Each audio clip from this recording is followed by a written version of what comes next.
আজকের ক্লাসে আমাদের আলোচনার বিষয় জিওগ্রাফির দুটো পার্ট। ভারতীয় স্টেট, দুটো স্টেট, তো একটা মধ্যপ্রদেশ, একটা মহারাষ্ট্র। তো ইম্পর্টেন্ট তথ্যগুলো আমরা নিয়ে নিই। তো মধ্যপ্রদেশ রাজ্যটি গঠিত হয়েছিল 1 নভেম্বর 1956। এদিনই প্রথম রাজ্য গঠিত হয় অন্ধ্রপ্রদেশ, এবং মধ্যপ্রদেশ গঠিত হয়েছে।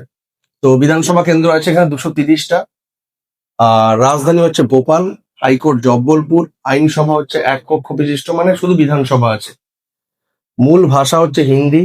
মূল নৃত্য হচ্ছে লোটা, পণ্ডভানি, গৌড়। নদী যদি দেখি আছে নর্মদা, চম্বল, সোন, তাপ্তি, ইন্দ্রাবতী, চম্বল। প্রধান শস্য ধান, গম, তৈলবীজ। খনিজ হচ্ছে লৌহ আকরিক, কয়লা, হীরা। তো এখানে একটা মাত্র হীরার খনি আছে, পান্না। তো এটাই ভারতের সব থেকে বড় হীরার খনি।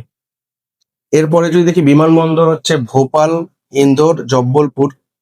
জেলা আছে 555টা। লোকসভা কেন্দ্রের সংখ্যা 29টা। আর এটা ভারতের দ্বিতীয় বৃহত্তম রাজ্য।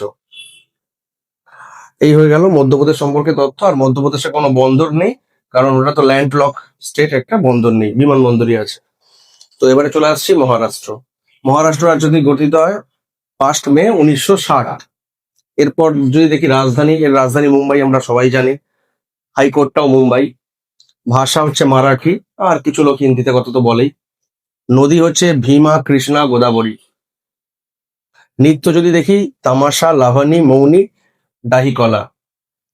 এরপর নদীটা আলোচনা করলাম। শস্য হচ্ছে ধান, গম, তুলা, জোয়ার, বাজরা। খনিজ দ্রব্য যদি দেখি এখানে কি পাওয়া যায়, ম্যাঙ্গানিজ পাওয়া যায়, বক্সাইট।